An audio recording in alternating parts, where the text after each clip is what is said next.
Salo. With that, colleagues, I would now like to pass to Dr. Yashpal Saharawat. He's the Director of Resilience Environment at the IFDC, International Fertilizer Development Corporation. Over to you, please, Dr. Saharawat.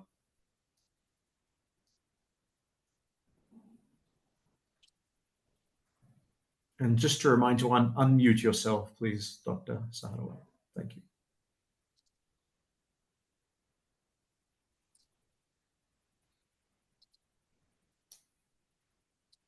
Hi, good morning and good afternoon to all of you. And I have been asked to finish in 7 minutes, so I will not go with the thanks to Ikriset and Aiska. So I will just move forward. And I will also like to skip the slide on. Just a minute. Is my screen visible? We're seeing you, Dr. Saharawat, but we're not seeing your presentation at this point. You may like to share it, or we can share it from our end.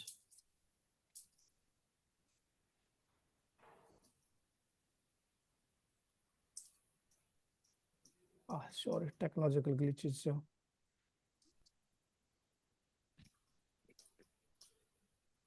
I think it may be coming up. Yeah, it's visible now. Now it's visible. Thank you very much. Okay.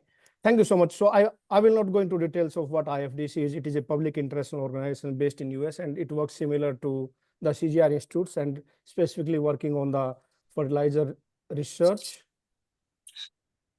So as Dr. Hugo was mentioning, that 80% of the food is being produced in the global south, but there is a bit of discrepancy in that one, that we see that at what cost this food is being produced and where it is being produced. If we see in the global south, the Asian continent, in the last 60 to 70 years, the food grain has increased by 6 times, but at a cost of fertilizer increase of 230 times, and the total factor productivity has gone significantly down. If we talk about Africa, 4.6 times, but with a meager increase of 8 times in the fertilizer use, whereas if we talk about Latin America, it is 391 times increase in the fertilizer use, but food grain production has increased only in 3 times. The problems of the soil health and the fertilizer nutrition are different in different continents. Most of us are aware of those. Like in South Asia, it is mostly about the excess fertilizer use. Africa, it is low fertilizer use. In Latin America, it is the technology being imported from other countries and fertilizer also being imported from other countries. Therefore, what IFDC is doing from the last 2 to 3 years, that we are going for a decentralized approach, where we are going for a global network of fertilizer innovation center. Earlier, IFDC was having, from last 50 years, IFDC was having one center at US, and the technology being developed there on the fertilizers, those were being replicated in the developing world and also in the developed world. But now we are decentralizing it, because we have seen the problems of the soil health and plant nutrition are varied from region to region, from country to country, and also from continent to continent. So what we are trying to do, that how we can solve the local problems with the local solution. The second important problem with the fertilizers is that despite they have contributed almost 50% of the food grain production in the last 1 decade, and the global population would have been almost 50% of what is today if the fertilizers has not been there. But the investment on the research and development part, or the innovation part in the fertilizers, has been very, very meager, because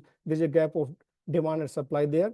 The second important problem that as on today the fertilizers are facing is the geopolitics, because fertilizers are being produced, or the resources are in few countries, and those are being imported or exported as raw material or the finished product.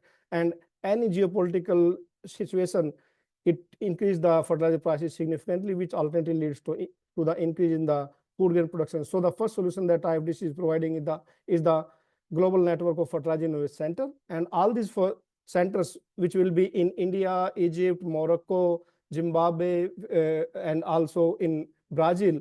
There are 4 key components in that one. One is the center of excellence, where the research on the innovative fertilizer. And when we talk about fertilizers, it is not about synthetic fertilizer. It is all about organominerals, biologicals, biofertilizers, organic fertilizers. So we are talking about the research of those nanofertilizers also, and also the pilot plant, where the basic research on the new fertilizer products can be done, and also having a fertilizer academy at each of these centers so that we can develop the new generation of fertilizer, which and the fertilizer experts, as Dr. Emil Jat highlighted, that the human resource is one of the most important component. And also in the fertilizer sector, the science and policies are varying from one country to another country. So how we can streamline those and bring all these expertise at one platform is the major aim.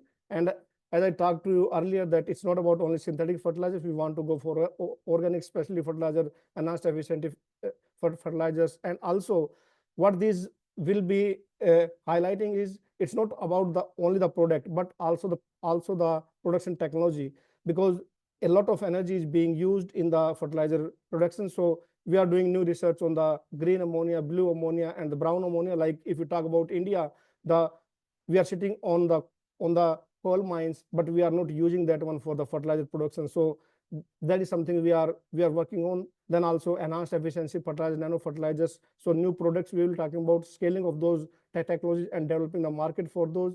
And as I highlighted earlier, the new human resource development and the policy guidelines and the incentive system for the fertilizer. So these are the key components of this Global Fertilizer Innovation Center. The second scalable solution that is available today, that fertilizer deep placement. In the global south, mostly the fertilizers are being broadcast on the soil surface, and the efficiency, if we talk about in South Asia, it's around 30%. In Africa, it's 22%. Again, in Brazil, it's around 50%.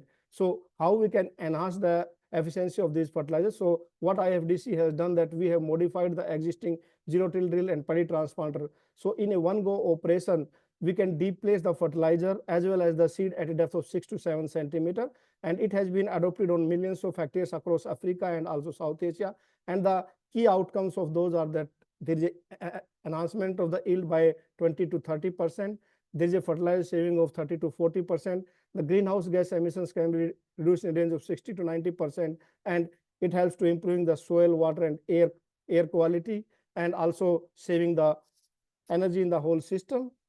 The third component that we are doing is that in collaboration with ICRISAT, with CIMIT and ICR and agricultural machinery manufacturers, we have formed a group called Sustainable Agriculture Mechanization for Africa region.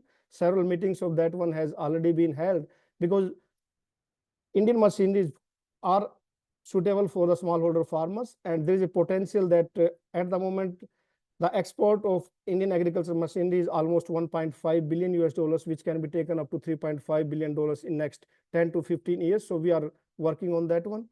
The third scalable solution from the IFDC is there are a lot of waste within the countries, whether you talk about chicken litter, rice residues, the PDMs, and they are having smaller quantities of the essential nutrients. So how we can make them into organic plus inorganic, just a combined fertilizer where the complete NPK, zinc, and sulfur can be done. And IFDC has innovated this technology. Now we are going with the approach that how it can be done. And this is just an example from Brazil, that through the Global Innovation Fertilizer Center, how we are going to have the impact at scale within the country. Like the target is that how organominerals can replace 20%, 25% of NPK, how the residues they can be used, how the agrominerals can reduce the K import, and also bio inputs, and also nano fertilizers and others. So it is a very target oriented approach. Similarly, for India, there are examples on the control for fertilizers and the organominerals. Now the fourth scalable solution is the fertilizer academy that we are going to have at each of the fertilizer innovation centers, so that we can develop the next generation of fertilizers. And here it is not about the visiting scientists, it is about the new generation of fertilizer research scientists, as well as enhancing the skills and knowledge of the existing staff which are working on the fertilizers. And the overall approach that is being taken in this whole gamut is that IFDC has worked a lot to develop the soil initiative for Africa, and also the Africa Fertilizer and Soil Health Summit. At the similar approach, now we are working with the Ministry of Agriculture and Council of Agriculture Research, and also with Dr. Ratan Lal, the Safe Soil Movement and Trust for Advancement of Agriculture Sciences, to develop the next Bharat Soil Health Policy. And it is a policy up to 2047 when India will be 100 years of independence. And the target for that one is that we can double the nutrient use efficiency and our soil can be resilient to the climate change. So my message here would be for the global south on the nutrient management would be that in the global south now we need to shift from a fertilizer-centric approach to a soil health-centric approach. We need to move from a 4R approach that was right time, right source, right dose, and right place to another 4R that is recycling the waste, reuse the waste, reduce the synthetic fertilizer, and restore our soil health. So that 8R approach is required when we are moving towards the next generation nutrient management. We need to enhance efficiency and make the fertilizers carbon neutral. We need to have next cadre of soil doctors and leverage IT tools and AI tools, which Dr. Hugo was emphasizing. And we need to transform subsidies into the incentive system. We have done this one in different countries through the AOCO system. We can do that one in India also on the pilot basis. And to have a long-term vision on the R&D part, policy aspect, and the farmers awareness, we need to develop the regional living labs on the next generation plant nutrient management and the soil health management, and global innovation center are moving in that direction. So for that one, the call for the global south is that for the smallholder farmers and resource poor farmers, science must deliver low cost innovations which are adoptable, and there should be incentives in the enabling policies to adopt those innovations, and farmers must be empowered as the custodians of this soil health. Thank you very much. Colleagues, we're now going to. I was muted, Ramon. No, thank you for the invitation.